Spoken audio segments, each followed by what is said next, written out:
Good evening, everybody. I am a follower of Jesus recovering from an eating disorder. I'm currently working on anger issues, and my name is Kriss. And I want to welcome you to the CR Testimony Training. Today, we're going to learn how to write a Celebrate Recovery testimony.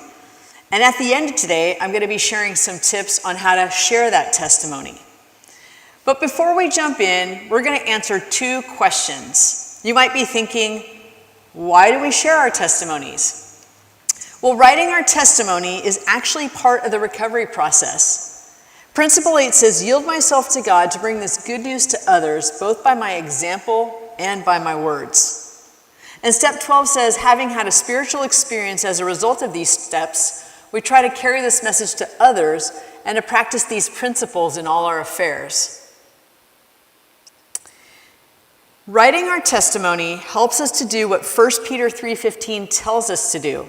It tells us to be prepared to give an answer for the hope that we have within us. The hope that we have in Jesus, and the hope that we have of recovering from our hurts, habits, and hang-ups, those things that we hate to have. It brings glory to God, and it shows us that the steps and the principles that we learn here, that they actually work. The second question is, why does it need to be written and reviewed? I've been asked this before, and I'm going to answer that with we've got many reasons for this. First of all, we want to see God's power showcased, not the presentation skills of the individual sharing. Not everybody likes public speaking or is a public speaker, but everybody has a story to tell. And we want to make that accessible for everybody. So if it's written, then everybody can do that. It helps the presenter with confidence. You know, as you practice and get to work with your ministry leader and be coached by them, hopefully they've got some time to work with you a little bit on that, or just even encourage you in the process, that you'll gain confidence doing that. Another reason is it helps avoid triggers. We don't want to create visuals that are upsetting, for people with our words, either for a newcomer or for participants here. So it avoids triggers. It avoids that there's no graphic details or inappropriate language, and it keeps CR a safe place. And that is of our highest priority, to keep it safe. So it helps do that. All kinds of things can come out of our mouths when we when we're nervous especially, and so it helps with that. Now, have you ever been at a wedding when you're watching one of those people give the speech? Usually it's the best man, and he doesn't have it written down, but it goes completely awry. So we definitely want to have it written down. It cuts down on that. People are coming in with life and death issues, and it is not a good time to shoot from the hip. We want to make sure that those that are coming in to CR are hearing a Christ-centered recovery story filled with hope. It also prevents unnecessary offense. What I mean by that is, previewing it is going to allow us time to take out the negative labels of people and places. For example, church denominations. Maybe people come in here with hurt from a particular denomination. Well, you're still going to be able to get to tell your story, but we want to avoid using names of people and people groups or organizations, churches, denominations, that sort of thing. Also, have you ever heard a speech where someone gets up and starts talking and it can be embarrassing to the person. Later on, if you hear yourself, if it happened to be recorded, which we're not doing that, but it can eliminate that because we have in the filler words because we have it written down, so it sounds a lot better. Once the long form of your testimony is written, it's going to be several pages long, and once we have that, you will have the opportunity to make it shorter because you already have it in the long form. Now, what I mean by that is perhaps your pastor says, hey, can you share a short testimony, maybe 5 minutes for the church? And you want to be able to do that. Or perhaps you want to share it with a friend, or you're on a train or on a plane, or you've got just a couple minutes to share with someone. You're going to be able to learn to share your testimony in a short period of time. It's a very good skill to have. Also, it frees the emotions of the presenter.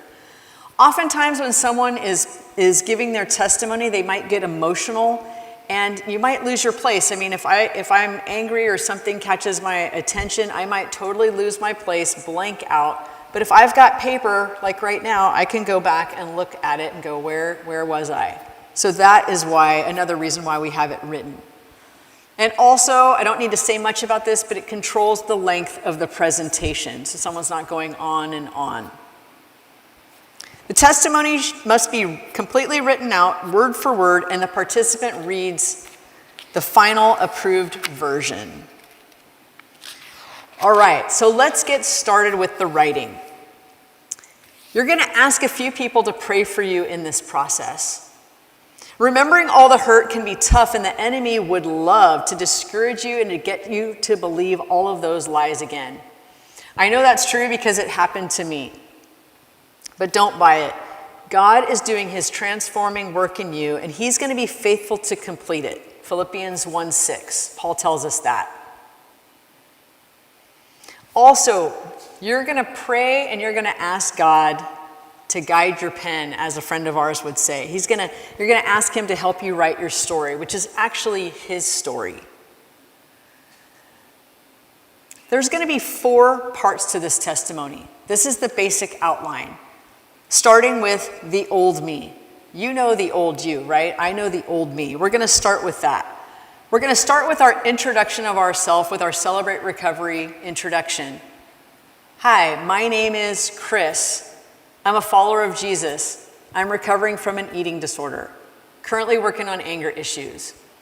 We want us to keep it to 2 things. I know a lot of us are struggling with multiple things, recovering from multiple things, but we don't want to confuse the newcomer with all of this, big long laundry list of the things that we're working on.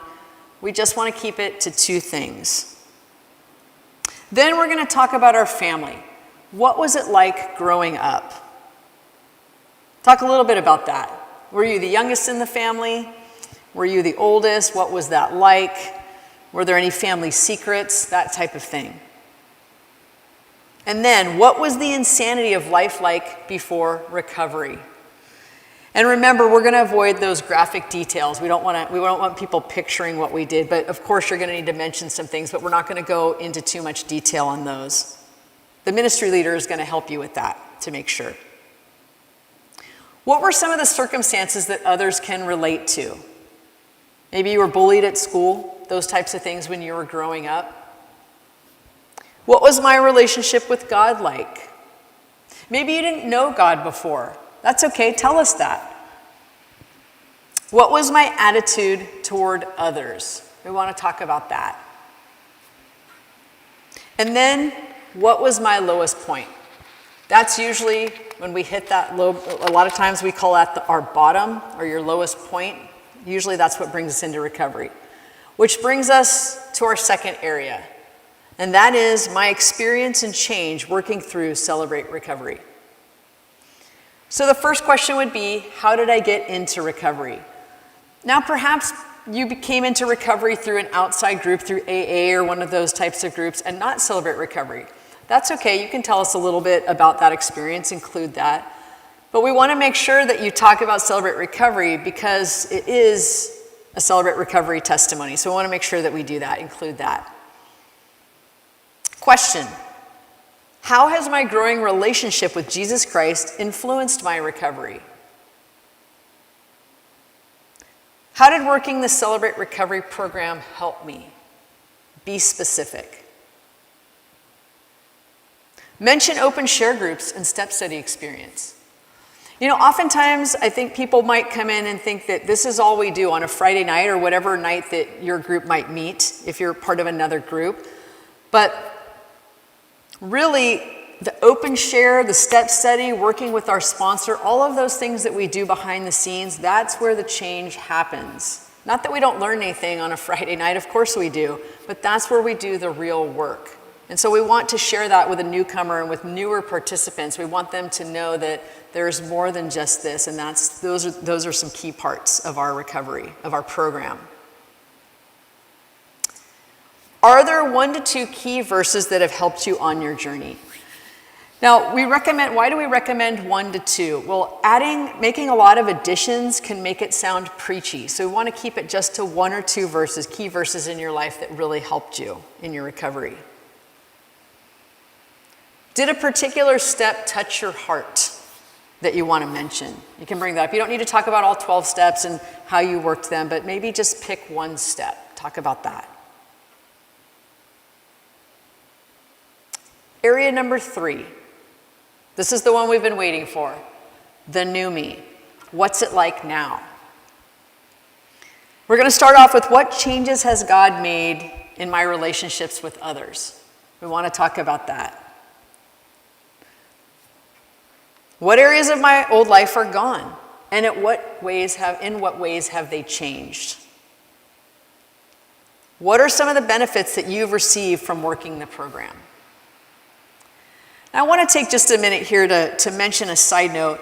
We have these sections, the old me and the new me, because we want the newcomer to be able to see that recovery is a process. It doesn't just happen overnight. They see that there's this process happening.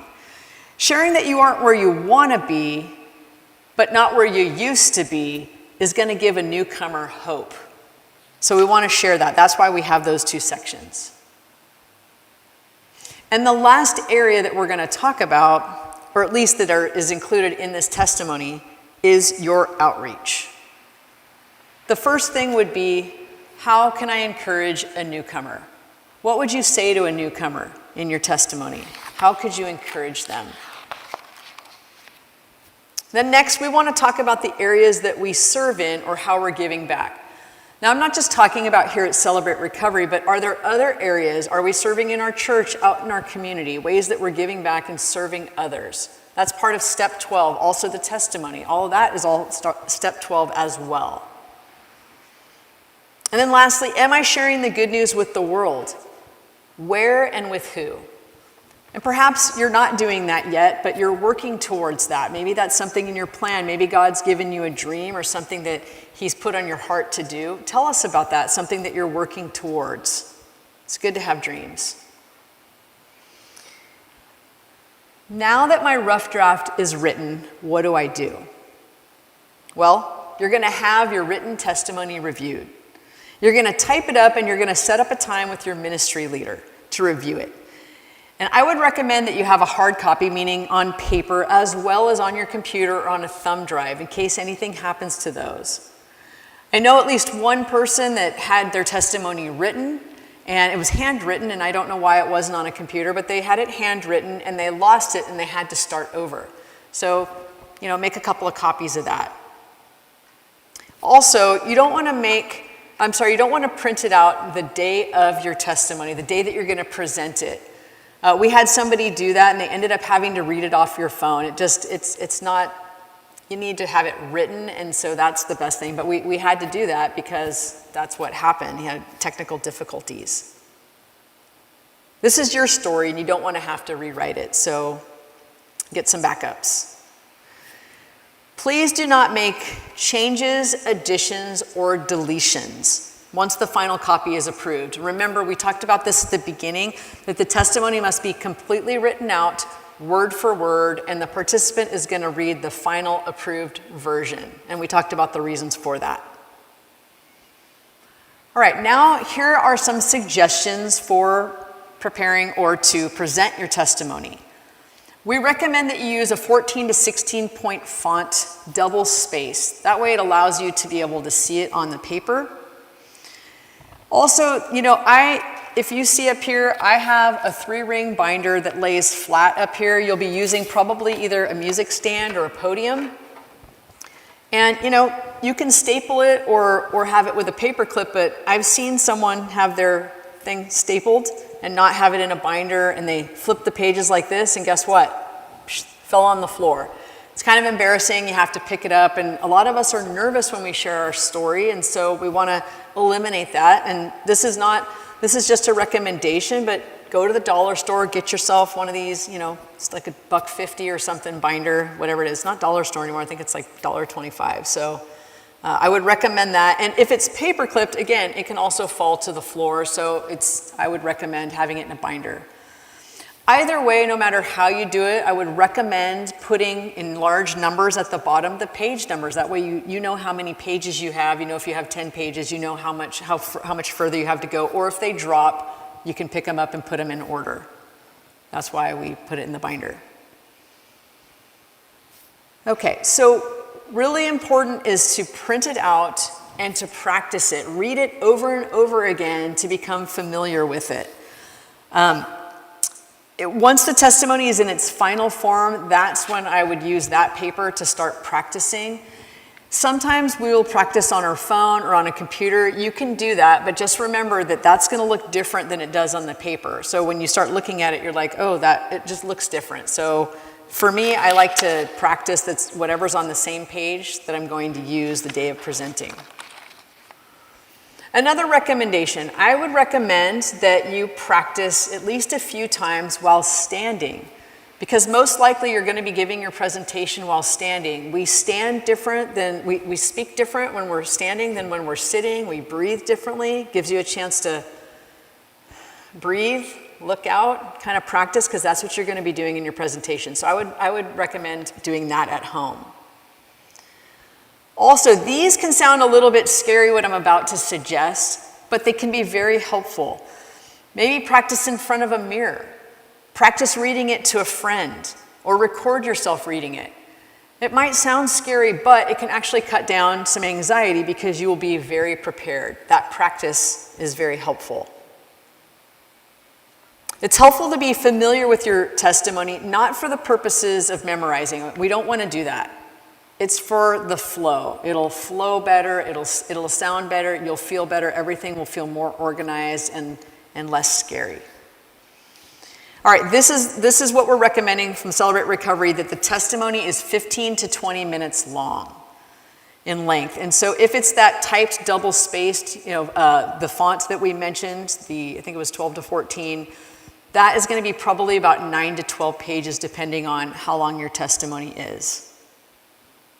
Here's another one. If possible, practice at the venue. Don't know if that's possible, but if you get a chance, if it's at a church or somewhere like here, if you can come early or come on a time that's not busy at the church, maybe, or at the venue, you can practice, or possibly just showing up a little bit early. It can be helpful just to even walk up on the stage and look out, just so that you're familiar with it. You kind of look out and know, oh, okay, there's chairs, this is what it looks like, there's going to be people sitting in those, but to me, it's always helpful to scope out a venue and know where the bathrooms are, but also if I'm going to be on stage, I want to look and see what I'm looking at. So that can be helpful. Again, it's just a recommendation. You don't have to do that. What about clothes?